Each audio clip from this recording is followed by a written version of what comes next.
Chapter 51.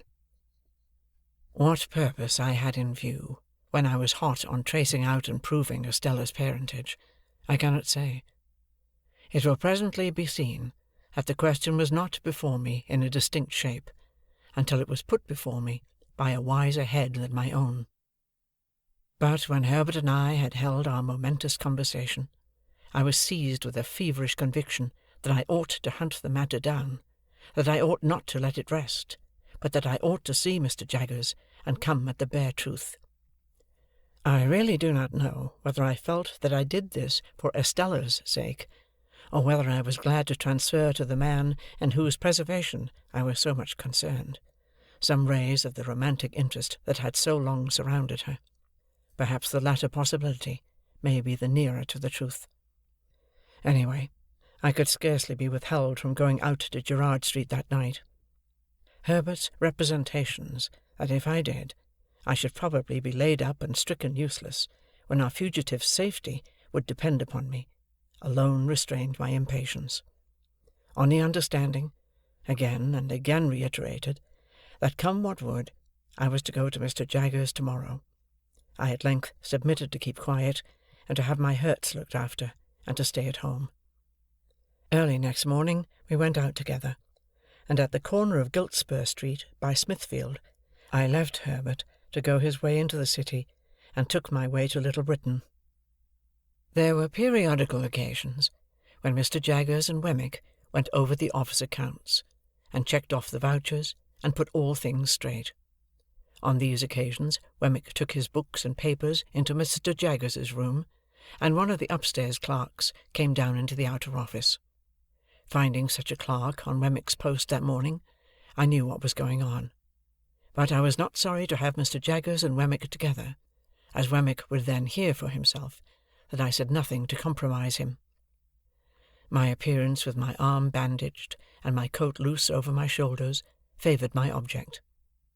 Although I had sent Mr. Jaggers a brief account of the accident as soon as I had arrived in town, yet I had to give him all the details now, and the speciality of the occasion caused our talk to be less dry and hard, and less strictly regulated by the rules of evidence than it had been before. While I described the disaster, Mr. Jaggers stood, according to his wont, before the fire.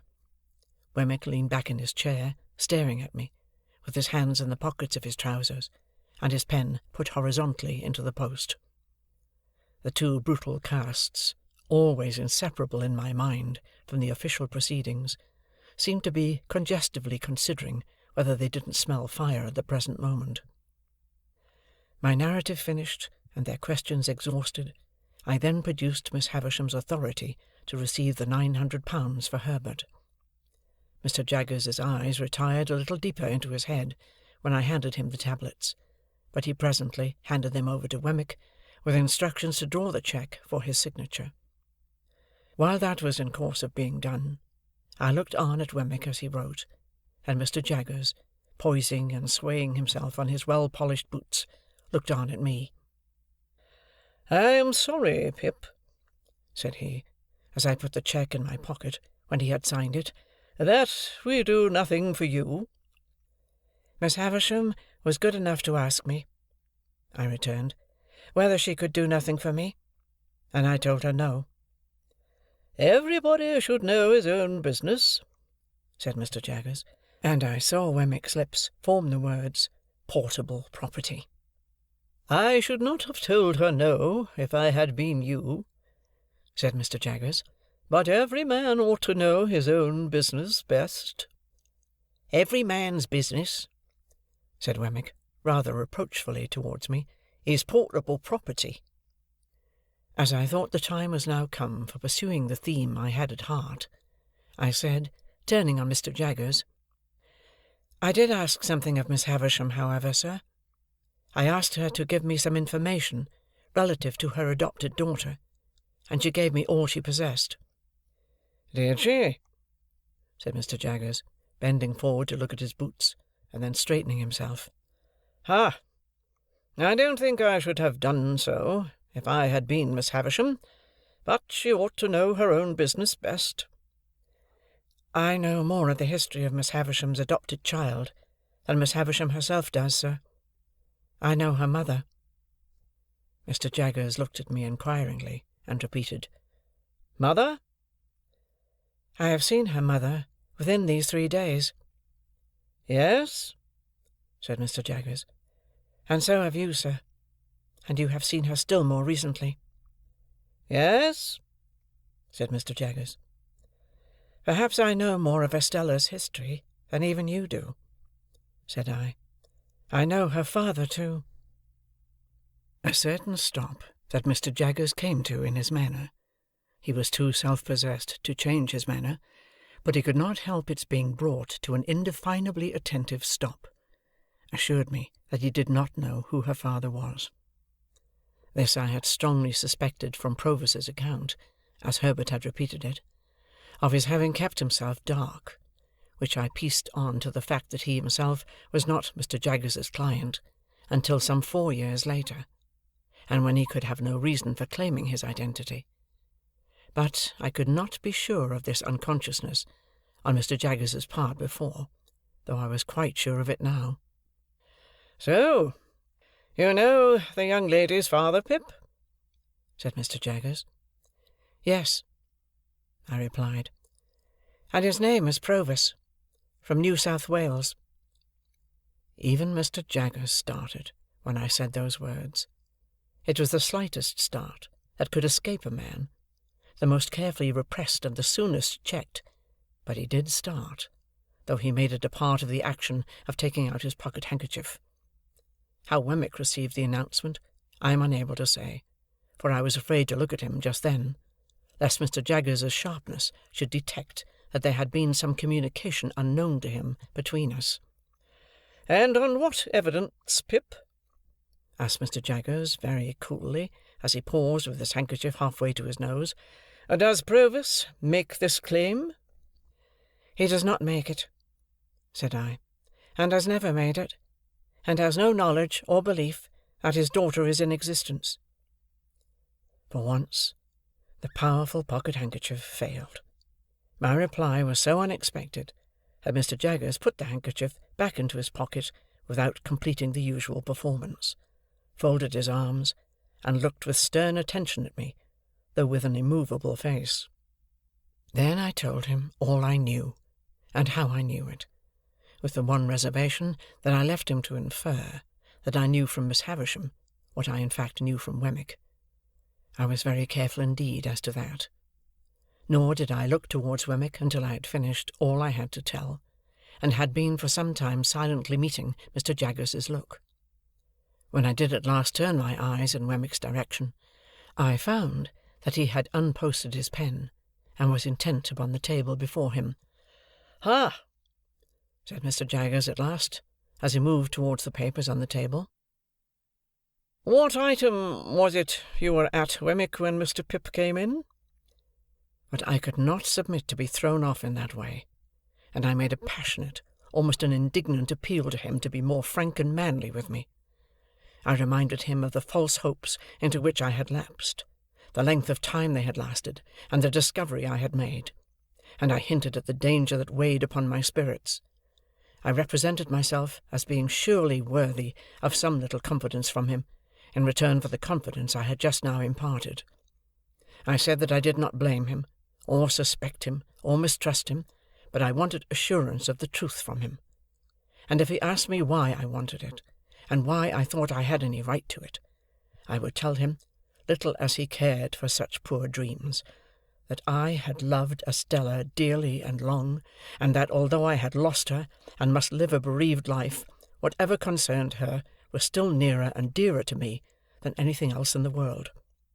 And seeing that Mr. Jaggers stood quite still and silent, and apparently quite obdurate under this appeal, I turned to Wemmick and said, "Wemmick, I know you to be a man with a gentle heart. I have seen your pleasant home, and your old father, and all the innocent, cheerful, playful ways with which you refresh your business life, and I entreat you to say a word for me to Mr. Jaggers, and to represent to him that, all circumstances considered, he ought to be more open with me." I have never seen two men look more oddly at one another than Mr. Jaggers and Wemmick did after this apostrophe. At first, a misgiving crossed me that Wemmick would be instantly dismissed from his employment, but it melted as I saw Mr. Jaggers relax into something like a smile, and Wemmick become bolder. "What's all this?" said Mr. Jaggers. "You with an old father, and you with pleasant and playful ways?" "Well," returned Wemmick, "if I don't bring 'em here, what does it matter?" "Pip," said Mr. Jaggers, laying his hand upon my arm, and smiling openly, "this man must be the most cunning impostor in all London." "Not a bit of it," returned Wemmick, growing bolder and bolder. "I think you're another." Again they exchanged their former odd looks, each apparently still distrustful that the other was taking him in. "You with a pleasant home?" said Mr. Jaggers. "Since it don't interfere with business," returned Wemmick, "let it be so. Now, I look at you, sir. I shouldn't wonder if you might be planning and contriving to have a pleasant home of your own one of these days, when you're tired of all this work." Mr. Jaggers nodded his head retrospectively 2 or 3 times, and actually drew a sigh. "Pip," said he, "we won't talk about poor dreams. You know more about such things than I, having much fresher experience of that kind. But now, about this other matter. I'll put a case to you. Mind, I admit nothing." He waited for me to declare that I quite understood that he expressly said that he admitted nothing. "Now, Pip," said Mr. Jaggers, "put this case. Put the case that a woman, under such circumstances as you have mentioned, held her child concealed, and was obliged to communicate the fact to her legal adviser, on his representing to her that he must know, with an eye to the latitude of his defence, how the fact stood about that child. Put the case that at the same time he held a trust to find a child for an eccentric rich lady to adopt and bring up." "I follow you, sir." "Put the case that he lived in an atmosphere of evil, and that all he saw of children was their being generated in great numbers for certain destruction. Put the case that he often saw children solemnly tried at a criminal bar, where they were held up to be seen. Put the case that he habitually knew of their being imprisoned, whipped, transported, neglected, cast out, qualified in all ways for the hangman, and growing up to be hanged.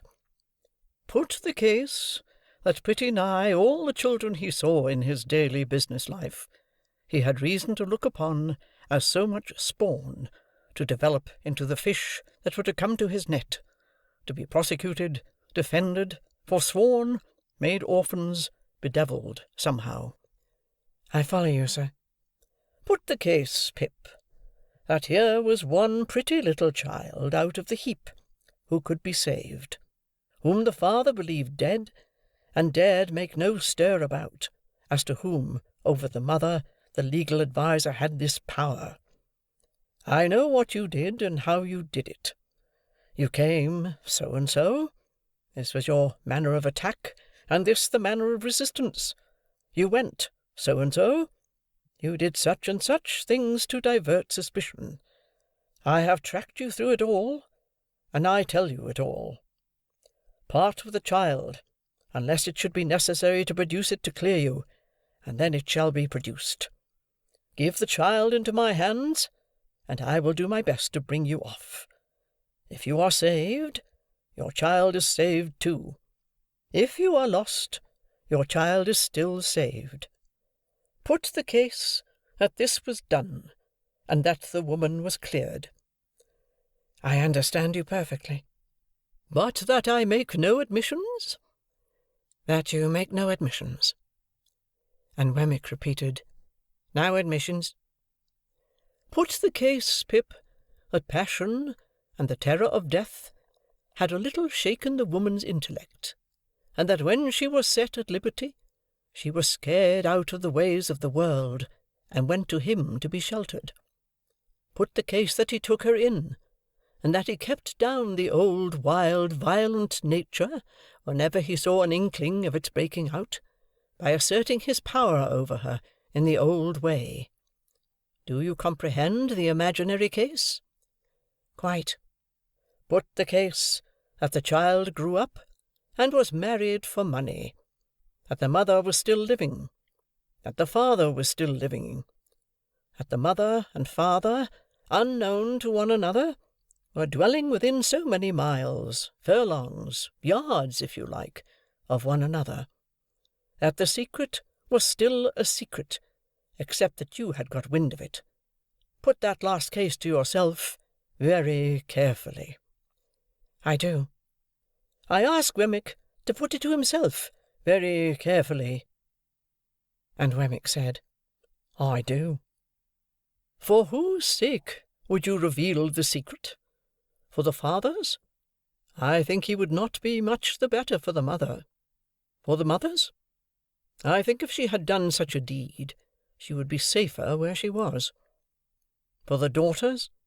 I think it would hardly serve her to establish her parentage for the information of her husband, and to drag her back to disgrace after an escape of 20 years, pretty secure to last for life.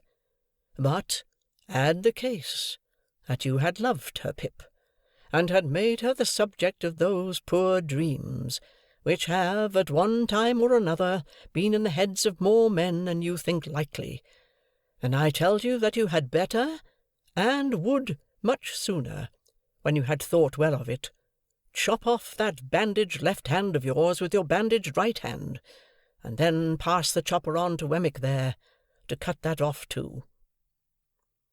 I looked at Wemmick, whose face was very grave. He gravely touched his lips with his forefinger. I did the same. Mr. Jaggers did the same. Now, Wemmick, said the latter, then resuming his usual manner, what item was it you were at when Mr. Pip came in?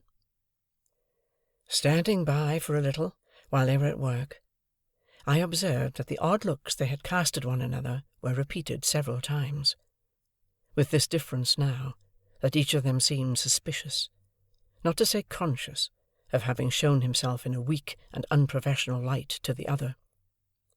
For this reason, I suppose they were now inflexible with one another, Mr. Jaggers being highly dictatorial, and Wemmick obstinately justifying himself whenever there was the smallest point in abeyance for a moment. I had never seen them on such ill terms, but generally they got on very well indeed together.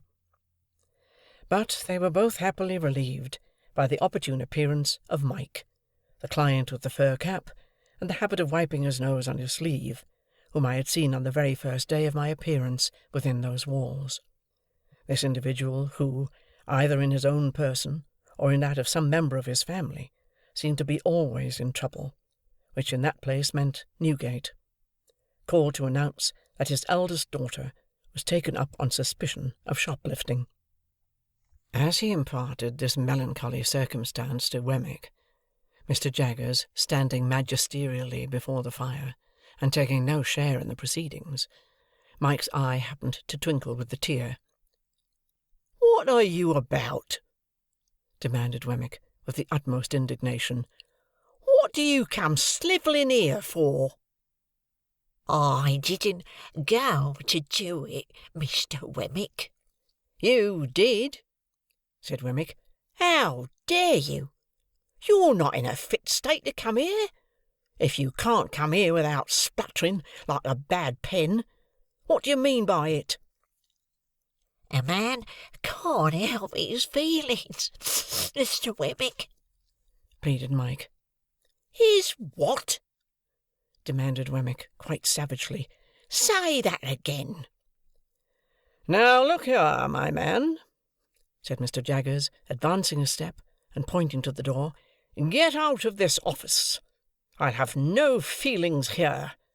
Get out." "He serves you right," said Wemmick. "Get out." So, the unfortunate Mike very humbly withdrew, and Mr. Jaggers and Wemmick, appeared to have re-established their good understanding, and went to work again with an air of refreshment upon them, as if they had just had lunch.